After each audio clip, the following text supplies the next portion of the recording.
Hello বন্ধুরা, আজকে আমরা চলে এসেছি কল্যাণী সীমান্তে।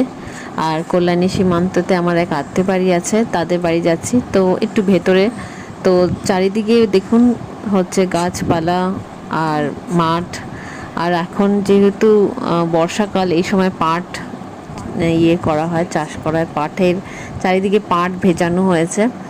তো আর সেই গন্ধটা যেন সেই ছোটোবেলার কোথাও না কোথাও একটা স্মৃতি মনে পড়ে আমার মামা বাড়ি যাওয়ার।